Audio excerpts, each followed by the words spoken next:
All right, and the last case on the calendar is Mayoral versus Mayoral.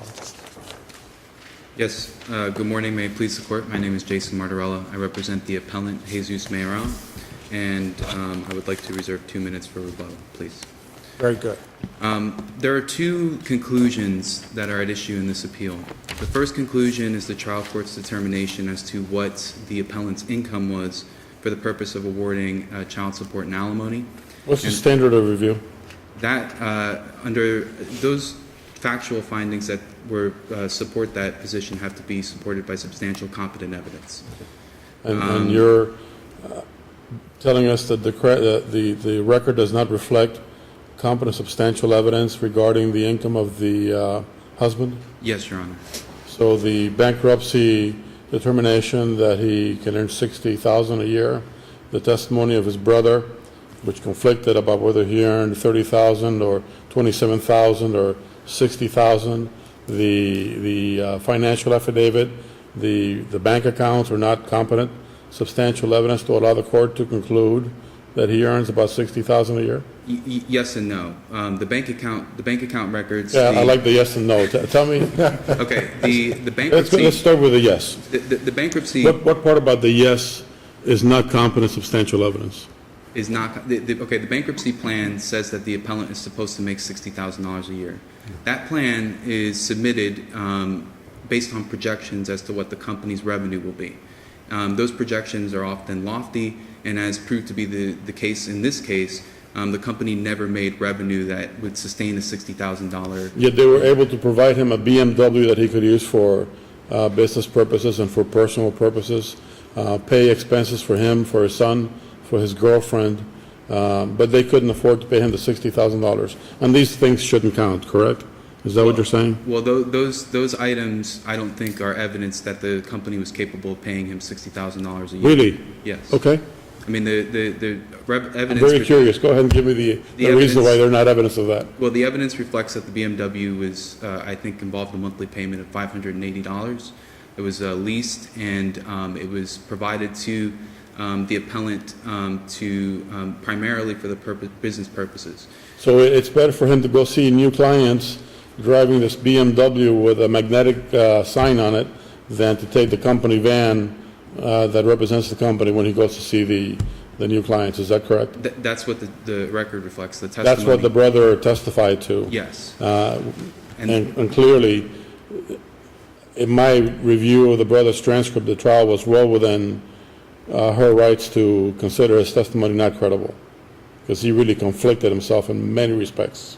Well, it's with respect to the company's capability of, or the company's payment of the appellant, I don't think the testimony was conflicted. He testified. He testified that he was getting $27,000 first. Right. And he said, no, it's really $30,000. And yeah, the bankruptcy court said $60,000, but we don't really know whether we can pay that or not. I think he testified that they were supposed to be receiving $60,000 under the bankruptcy plan, but that they were never able to do that.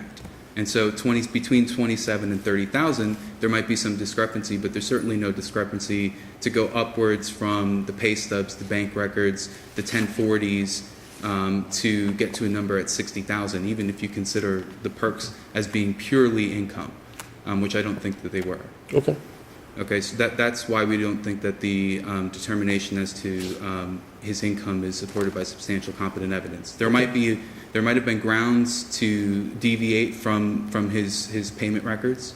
There might have been some discrepancies as to his living expenses, but there's nothing in the record that shows that he was making $60,000 a year. So the cumulative information that the trial court had was not enough to allow the trial court to conclude that he was earning $60,000? No, Your Honor. Okay. Absolutely not. Okay, got it. The second issue that's here on appeal is the trial court's determination that the company that the appellant works for was actually owned by the appellant and subject to equitable distribution. So where is the conflict of that? Is it because the brother said that the appellant owned the company and then said, no, the appellant doesn't own the company? Or is it the Facebook pages that said that the appellant owned the company?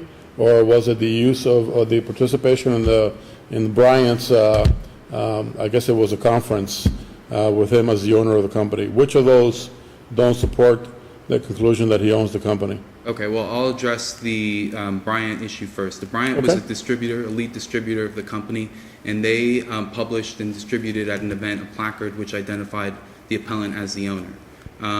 I believe that this evidence is consistent with the fact that he was a senior member of the company's management. The brother, when he was testifying during his deposition, when asked why he considered, and again, this argument based on the deposition testimony is just from what the appellee's counsel represented to the trial court. We don't actually have the transcript, so we can't see the entire context. But based on the appellee's counsel's representations alone, we see that the basis for the brother's testimony that the appellant was an owner of the company was based on, again, on the brother's level of employment as a top-level management as either a vice president or a president of the company. Who was the registered owner of the company before the bankruptcy proceeding? The appellee.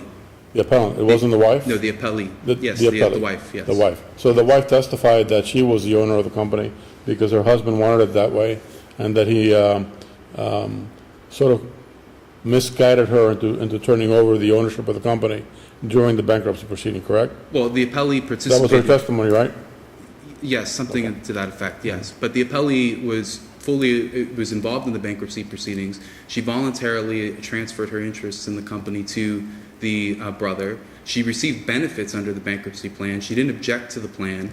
The plan was confirmed in an order which specifically said that she would not obtain any distribution from the company, because if it had been liquidated at that point, she wouldn't receive anything.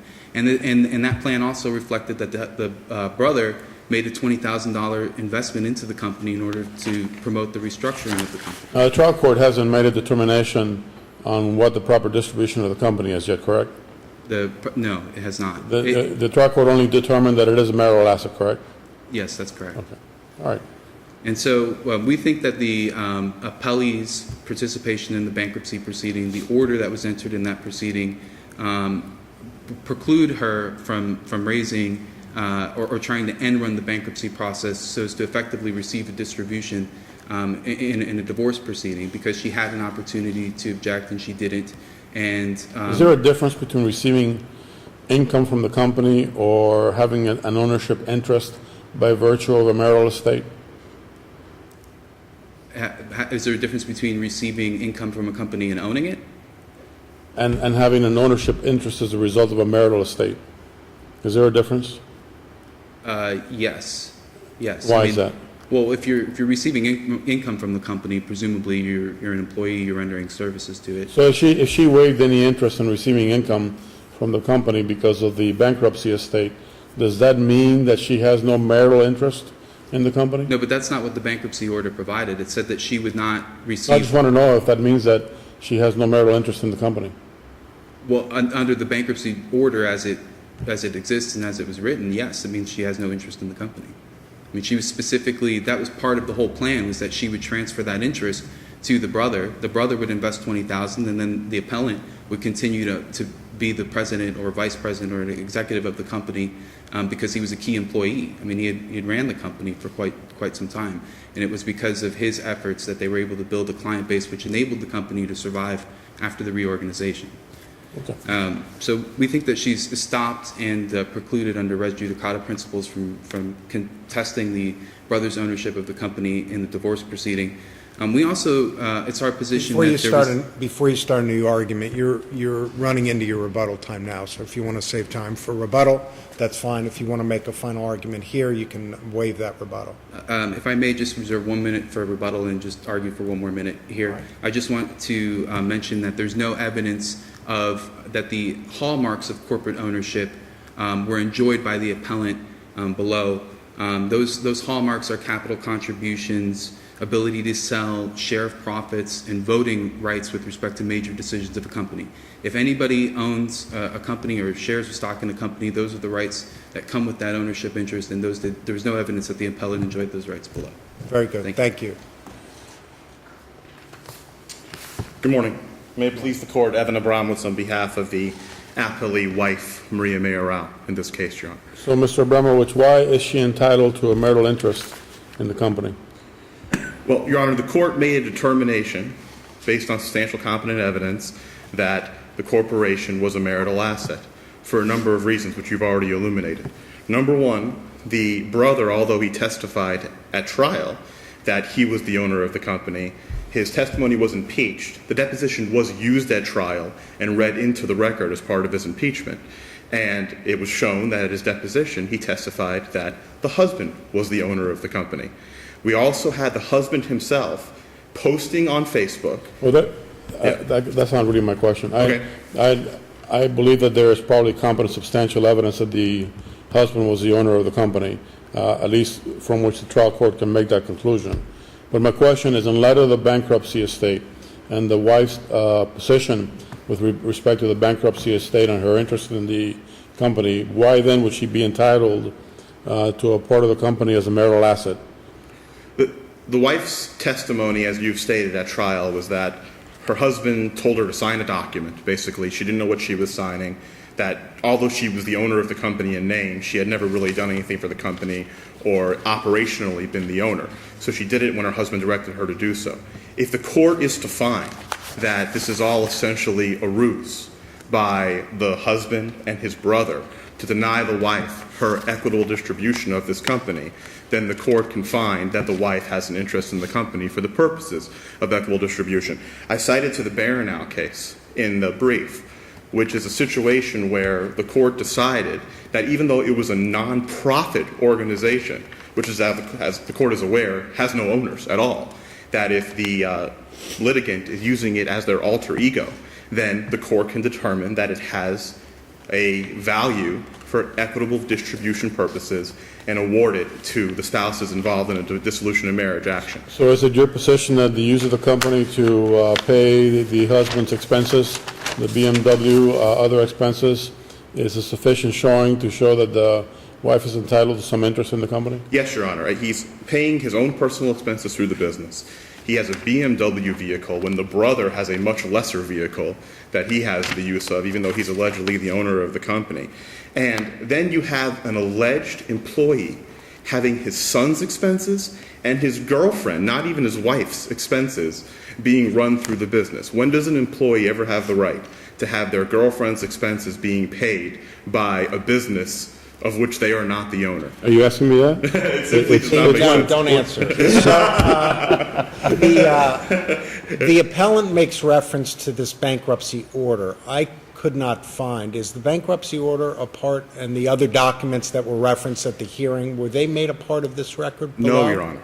And we addressed that in the brief. All these bankruptcy documents were never brought into the record by the appellant. And they cannot come now, and I cite the case law in the brief, and provide evidence outside the record for this court's consideration. But the fact of the bankruptcy and the wife's action with respect to the bankruptcy is in the record by virtue of testimony? It is in the record by virtue of testimony. Her testimony that she did sign this document, she didn't know what she was signing. She didn't know she was transferring her interest. But stop there for 1 second. If she has an allegation that she was essentially coerced into signing away her interest in the company, isn't that a matter that should be raised before the bankruptcy court and not here? Your Honor, I think they addressed the appellant in their brief addressed the issue of issue preclusion and res judicata based on these issues. And I believe if we had the exact same issues here, that may be an issue in this case, but it's not. What happens in a bankruptcy case when the company is being reorganized is completely different than what a family court judge determines is a marital interest in a company. So no, I don't think that something had to be done in the bankruptcy court. Again, if the trial court judge in this case believed that this was all a ruse to get the wife to get rid of her interest for equitable distribution purposes, the court can find that although the husband is not the named owner, just like in Baranow where we have a nonprofit corporation, that this is still an asset to be distributed for equitable distribution purposes. But the trial court can certainly find that if all the activities that are suspected, meaning the BMW, the payment of expenses and so on, occurred post-bankruptcy proceeding, she can still use that information to determine that the wife has an interest in the company? Absolutely. And when you take that information and you couple it with the fact that the husband himself was basically setting himself forth to the public as the owner, and his brother had changed his testimony, and at one point, after all this had happened, had said he was the owner, there is more than sufficient substantial I don't think the competent brother evidence. changed his testimony more than once every 2 or 3 questions. And Your Honor, that was a theme throughout the entire case. It was the brother, it was the husband, it was the husband's girlfriend. All of their testimony changed constantly. And at some point, the trial court judge has to sit back and judge the credibility of these witnesses as she is supposed to as the fact finder. Did the trial court make that determination of credibility in the final judgment itself? Yes, specifically made, and in fact, all of these things we're discussing, the personal expenses being paid, the BMW, there are specific findings in the final judgment as to all of those, both as to income and to equitable distribution of Do the we business. have the right to go behind the trial court's findings on credibility and make our own? Absolutely not. She's the fact finder. As long as there's substantial competent evidence, then there's no abuse of discretion. And it's our position that here there was more than sufficient substantial competent evidence to both make the income determination and the equitable distribution of the business determination. Okay. Very good. So Thank you we'd ask very that the much. court affirm in all Thank respects. you. Thank you. You have 1 minute for rebuttal. Thank you, Your Honor. I would just like to briefly distinguish the Baranow case in which the appellee and the trial court relied. That involved a situation where we're piercing the corporate veil. We don't get to pierce the corporate veil until we've determined that the person actually owns the company. That's A. B, some of the factual distinctions. The BMW, the brother did have the power to use that vehicle if he wanted to. He used a separate vehicle that was substantially the same value. The lease payments were almost the same. The reality is that while he enjoyed some perks that maybe a common employee of Walmart doesn't enjoy, his brother owns this company. So there is, some substantial room with respect to this relationship to provide him with access to benefits that might not be accessible by an employee at arm's length. Finally, with respect to the credibility determinations by the trial judge, while the trial judge was obviously more than entitled to determine that a witness was either being truthful or not being truthful, the trial court couldn't determine that something else was being testified to, notwithstanding what was being said. So, for example, the court could say, well, if the witness was saying the car is blue, the trial court could maybe say, well, no, the car is not blue, but the trial court couldn't infer from that the car is black. But what if the witness says the car is blue in one sentence and says the car is black in the other? I'm not aware of that discrepancy in the record or anything I just similar asked to it. you hypothetically. Hypothetically, if the And the court trial says court yes, would choose one or the other? if the witness has 2 conflicting statements, one the car is blue, one the car is black, at trial, and I would say that the trial court's more than entitled to believe one version as opposed to the other. We respectfully request that the judgment be reversed. Thank you. Thank you. Thank you both.